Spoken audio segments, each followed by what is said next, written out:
Joining us this morning is Mr. Christian Maher from Crawford Heritage Community Foundation. Christian, good morning. Good to see you. Always nice to see you as well. Y'all ready for the holidays? Ready for the end of the year? No. I mean, I'm still... Doesn't it still feel like 2020 to everybody? That we're still like, oh, wait a minute. Next year's what? 2023? Yeah, I'm not ready for anything. I just saw a headline that said that the Earth is spinning faster, our clocks aren't keeping up. So if people are really thinking, boy, it's going fast. It really is? It could be, yes. Oh, man. I was reading something the other day about how time really doesn't exist. So, you know, we could all like be traveling back and forth in time and not really know it or something. This is just us like sitting at our desk going, okay, what? I mean, this is like quantum physics things that's way above my pay grade. Like, it's fascinating, though, isn't it? I'm a fundraiser and a grant maker for a reason because I am not smart enough to do quantum physics. But it's still fascinating to read. It's really, it's interesting, and I'm like, okay, I understood half of that. But yeah. So, but you know, the year's gonna end whether we like it or not. Yeah, it's crazy. So what we're going to do this morning is get your take on 2022. We're going to have you kind of revisit the year, recap it for us. How did it go overall? Do you even remember a decision you made back in January? Oh, man. Like, this is that time of year where you start to see, you know, like the celebrities who passed, in the year, or the top stories of the year. Yeah. And you look at that sometimes and you go, did that happen this year? Right. Oh, that was way back in February? Yeah. Oh, okay, yeah. Well, I was watching something the other day, and I'm like, I think they died this year. And I'm like, so then you have to go to your phone and, like, figure it out. It's like, yeah. And then, like, Jerry Lee Lewis died the other day. And I was like, hasn't he been dead for, like, a decade? No. So. Yeah, there's those moments. It goes both ways. I was thinking, we were, same sort of thing, celebrity. I'm like, he just passed like a year or two ago. No, it was like 6 years. Oh, yeah. 6. Yeah. That's what I'm just telling you. Time isn't real. Well, but you will make time for folks if they want to I will make time for folks. You know,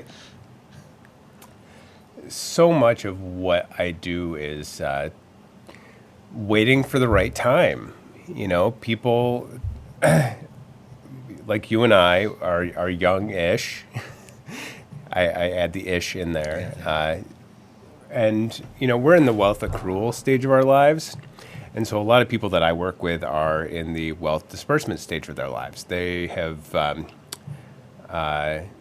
worked hard all their lives. They've got a little extra money at the end. They get a call from their financial advisor, says, hey, you know, I have... you've reached this threshold. You need to take a required minimum distribution from your IRA. And, by the way, if you take it as income, it's going to be taxable. And, it could send you in a slightly higher tax bracket. So maybe one of the things you might want to think about is instead of accepting that check yourself is to find your favorite charity and make a gift of some of that money. And so that's, you know, the timing of that will create the need for a call to the foundation.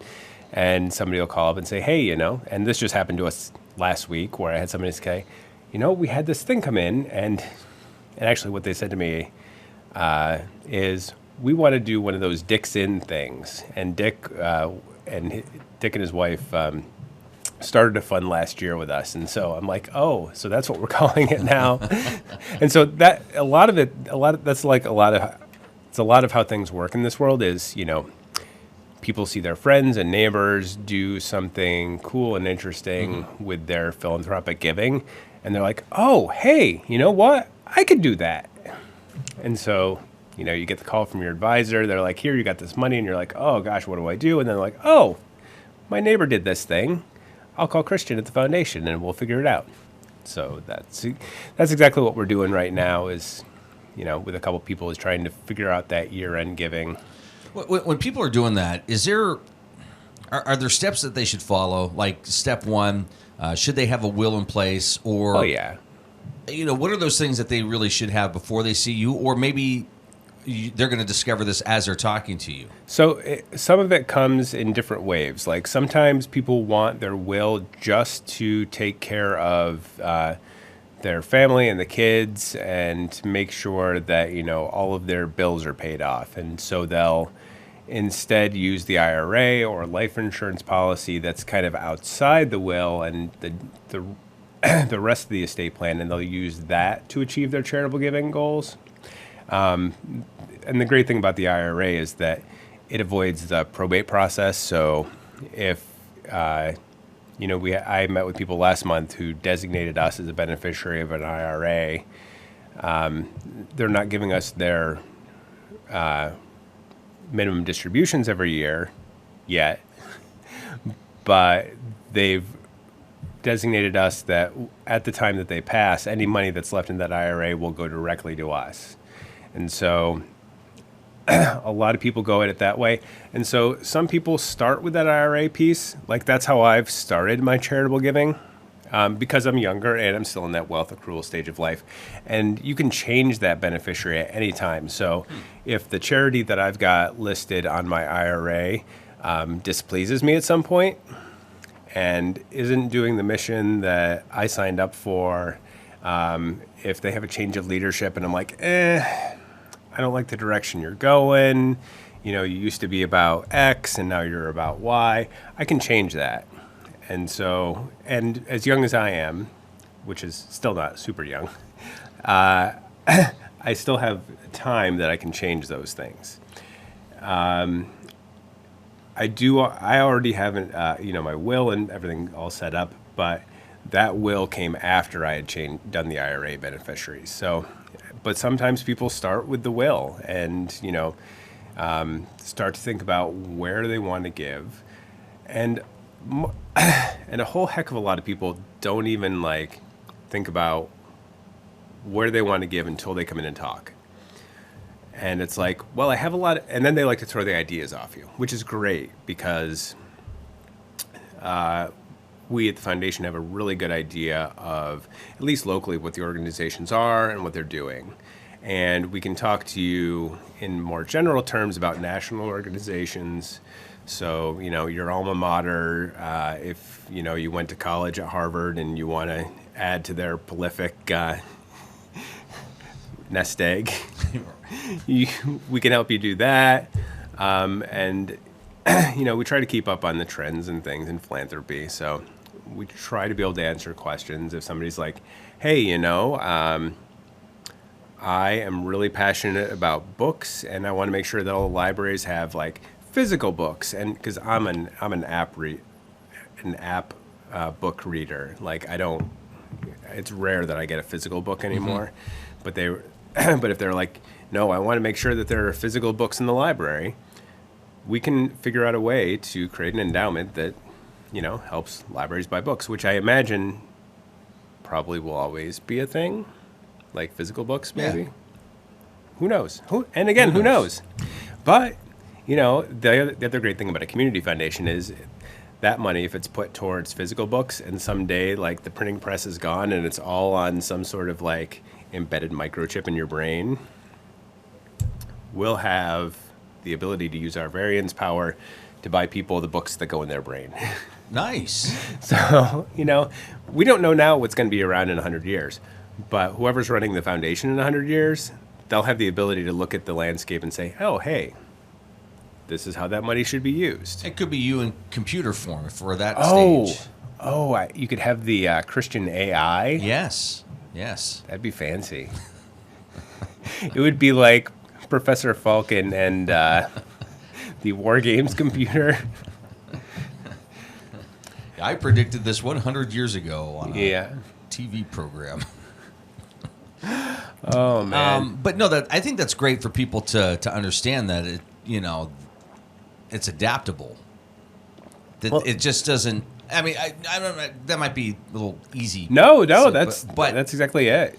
But their money is going to be used for years to come. Yeah. And it's going to support, and it's not just going to be one of those things. So if something does change, it can change with it. Right. And I think it's important the message that I try to get out to people is, you've made your living here. You've been blessed by, customers and patients and friends and neighbors who have contributed to your wealth and your well-being in the community. And in many cases, people have raised their children here. They've taken advantage of the facilities and schools, libraries, recreation facilities, all those kind of things. And all of those things need an investment at some point. And I think it's really incumbent upon each of us in some way to look at how we've benefited from being here and put some of what we've raised back. Whether that's through the Community Foundation or not, that's our big message is we want everybody to think about how they give back in some way. And, if you've been blessed with a little more and the Community Foundation is something that appeals to you because you know that money is going to be here forever.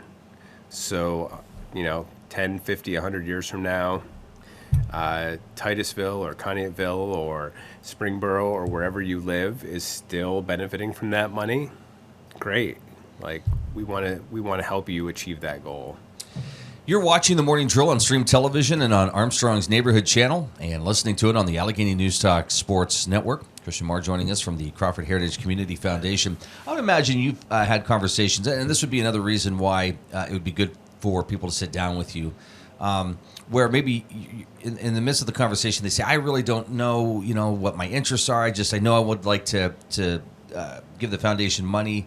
And then you have a conversation, and as you're talking to that person, you're kind of figuring out what likes they have and what interests they have, and you say, well, what about this? It sounds like you have an interest in this. Right. Oh yeah, never really thought about that.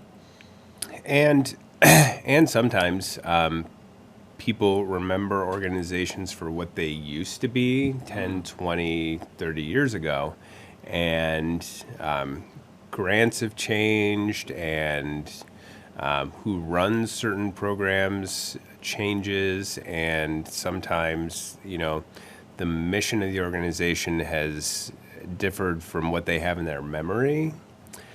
And sometimes those things don't continue to line up. And so, we have the expertise, we kind of have the knowledge of the local organizations that we can say, okay, well, this is what they're really focusing on now. They probably do a little bit of the thing you're talking about, but they've really shifted to more this kind of thing, I think your YMCAs are probably a good example in that, historically it was more fitness facility and that kind of programming, and they've really shifted into kind of early childhood development and daycare and after school programs and things that are really important to the community. But if your interest is making sure that the treadmills are operating, that's not all that they do. So there's lots to talk about, and sometimes people do come in with very specific ideas about what they want to support, and that's great. I mean, that usually makes the conversation a lot easier. Yeah. The other thing I'm sure that's going to be fascinating to watch over the next couple of years is folks who are moving back to the area. COVID, situation, they may say, hey, you know what, I can work from my hometown. Yeah. Or, in fact, we just talked to somebody who almost threw a dart on a map and landed in this area. Talked to him the other night, and this is somebody I got to meet. Well, so I think they're from California. Yeah. In Seattle. They kind of lived all over, mostly the West Coast. Yeah. But they came here and they said one of the things that really attracted us to this area was the fact that they have, I think, a couple younger kids, and they have some older kids, but the younger kids get to experience art, music, theater in the school. It's a program that hasn't been cut.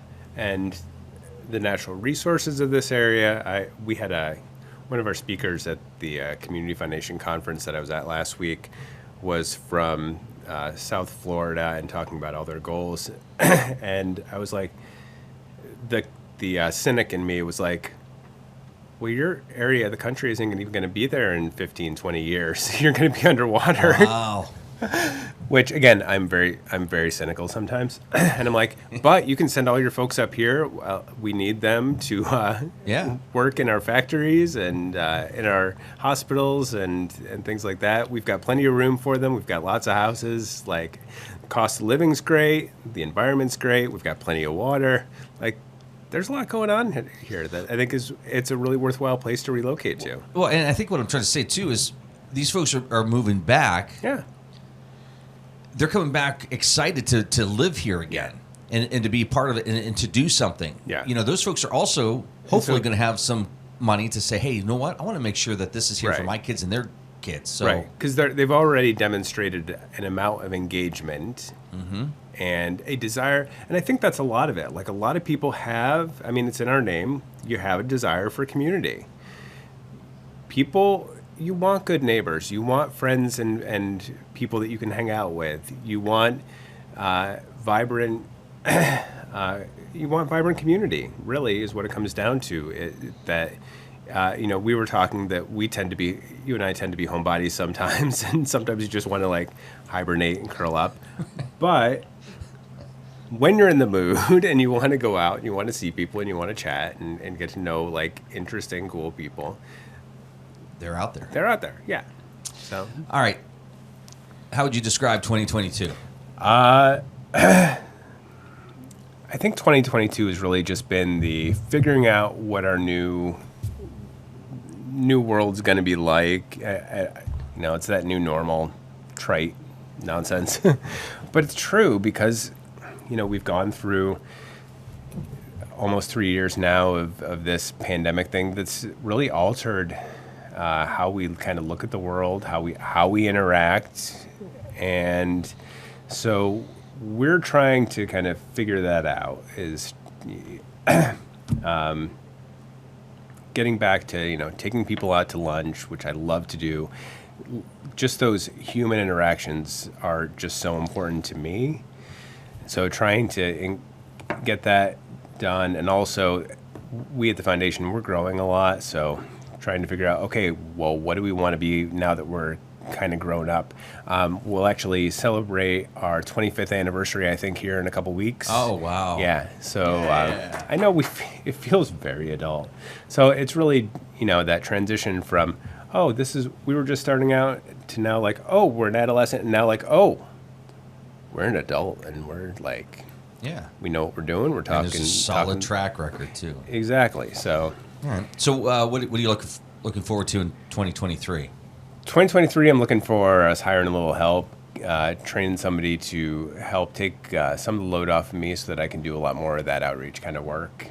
Take people out to lunch, get to know them, figure out what they want to do with their charitable giving, all that kind of stuff. Because that's really where I'm really passionate about this work, and see where we can really impact the community a little bit more than we maybe have in the past.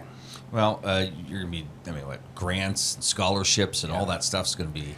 And we're gonna transition, especially with our grants, which the deadline's coming up this coming Friday, the 15th, and we're gonna transition to doing a lot more capacity building work, trying to get our organizations to think about what they want to be when they grow up. Figuring out how they can implement best practices so that they can provide the best possible impact to our community. Because if we're just letting everybody go, if everybody's just going along and doing what they've always done, we're not going to get anywhere as a community. Favorite Christmas movie? Favorite Christmas movie? Hallmark did a Hoops and Yo-Yo DVD a few years ago. It's a very short animated thing. And it's really, really funny, but I think it's very hard to find. I'll have to send you. Okay. Yeah. So that. All right. But you've got like all the good stuff over here in your Christmas vacation and everything. So yeah. Favorite Christmas song? Favorite Christmas song is probably "I'll Be Home for Christmas." Ooh, okay. If you could ask Santa for 3 things for the foundation, what would you ask for? 3 things for the foundation? Money's our bread and butter. So, money, a new staff person, and continued health of our current staff would be fantastic. That's good. Those are good. Well, what's your message to everybody as we are into the holiday season? Again, as you think about your friends and neighbors, also think about the nonprofit organizations that you're passionate about. And if you haven't already made a charitable gift to them, consider a charitable gift to them by year end. Help them finish out the year strong. All right. And if anybody wants to sit down with you or have a conversation, how do they find you? They can always give me a call at 814-499-1852, or they can check us out at crawfordheritage.org. Thanks for being with us this year. Always a pleasure. Look forward to the new year. Hope so. All right. All the best. All right. Thank you. Thanks, Christian. Take care.